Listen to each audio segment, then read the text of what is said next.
네, 계속해서 포항에서 전해드리겠습니다. 경북 동해안 지역에 내리고 있는 비는 오늘 낮부터 그치겠고 해안을 중심으로 바람이 강하게 불겠습니다. 오늘 아침 최저 기온은 13에서 16도를 기록했고 낮 최고 기온은 21, 2도 분포로 어제보다 3도가량 높아 포근하겠습니다. 육상에는 강풍주의보, 바다에는 풍랑주의보가 내려진 가운데 바다의 물결은 최고 4m까지 매우 높게 일겠습니다.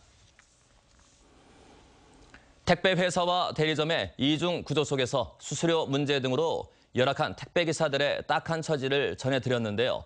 택배기사 노조가 경주시청에서 기자회견을 열고 갑질, 해고 등 열악한 처우 개선을 촉구했습니다. 장미쁨 기자가 보도합니다. 살인이다. 부당기고 처리하라. 처리하라. 처리하라. 처리하라. 네. 하루 15시간씩 택배 배송에 여념이 없던 택배기사들이 업무를 중단하고 기자회견에 나섰습니다. 이들은 택배기사 처우 개선을 요구해온 경주 택배기사 이모 씨에 대한 보복성 계약 해지를 즉각 취소하라고 촉구했습니다. 현행법상 택배기사들은 노동자가 아닌 개인 사업자로 이 씨처럼 계약 해지를 당해도 구제가 쉽지 않습니다. 이 해고는 저희들은 이제 구조적 문제를 이용해가지고 사장이 일방적으로 계약 해지를 한 거죠. 그래서 살인행위가 되는 거죠. 이분은 이제 다시 CJ 들어오기도 힘들어지거든요. 택배기사들은 4대 보험 등 근로기준법이 규정하고 있는 기본적인 법적 보호에서도 벗어나 있습니다. 날마다 아침 7시부터 밤 10시까지 근로기준법 기준인 40시간보다 2배 넘게 일하면서도 법정 근로자가 아닌 탓에 점심시간도 따로 주어지지 않습니다. 일하다 다쳤을 때를 대비한 산재보험 가입률도 저조할 뿐 아니라 가입할 수 있다는 사실조차 모르는 경우가 많습니다.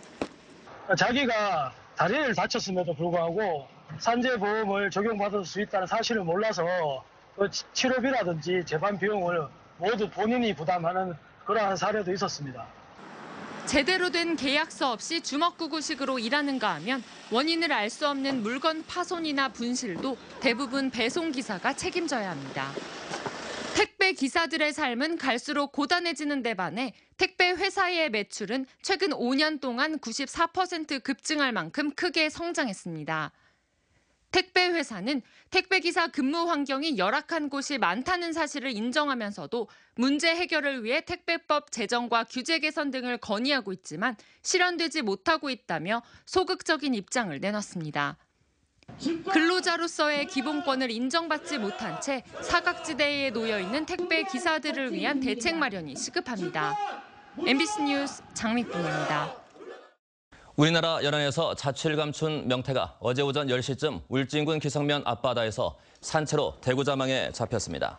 55cm짜리 명태 한 마리는 표지 방류 흔적이 없는 자연 상태로 학술적 가치가 있어 국립수산과학원 동해수산연구소에 인계됐으며 신고자에게는 보상금 50만 원이 지급됩니다. 정부는 지난 2014년부터 2021년까지 248억 원을 들여 국민생선 명태 살리기 프로젝트를 실시하고 있습니다. 또 지난해 6월에는 강원도 속초 앞바다에서 등 지느러미에 이름표를 단 어린 명태 1000마리를 방류했습니다. 지난해 9.12 강진 이후 끊긴 수학여행단이 서서히 경주를 다시 찾고 있습니다.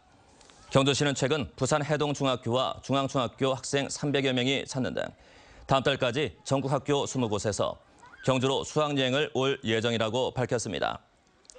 불국사 숙박단지의 경우 수학여행단의 숙박률이 예년에 20%로 여전히 낮은 편이지만 경주시는 수학여행 안심 서비스 등을 통해 수학여행단 유치에 적극 나설 계획입니다.